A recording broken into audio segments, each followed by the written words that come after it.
Hello, everyone, and welcome to Empower Global Coaching Ministries podcast. Be an encourager. This is your host, Clarabel Coriano, transformational life coach.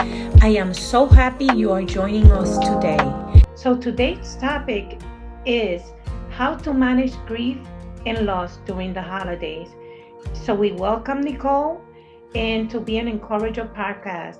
And my first question to you, Nicole, is can you share a little bit about your background and if you can also share about your story of grief and loss? Yeah, thank you for having me. So just like you said in the intro, all of these things happened. Both my parents passed away and my marriage was on the rocks, falling apart.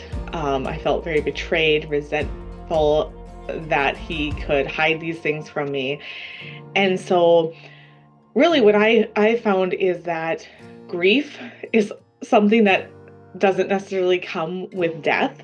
We often think that grief is like, oh, you've lost a loved one, somebody has died. But what I've found through all this is grief is just any time that you have a major loss.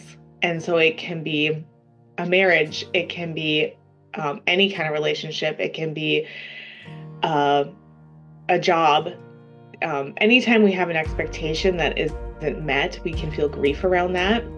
And also that the way that grief comes and goes was very surprising also. And so I just like to help people normalize grief and talk about it and understand that, you're not crazy, that this is really hard and it's not you, it's the grief. That's the problem. Mm-hmm. And interesting that you mentioned that there's different types of grief because we don't hardly associate it with the loss of a job or perhaps the loss of a relationship. Going through a divorce causes grief, the similar pain and the similar feelings.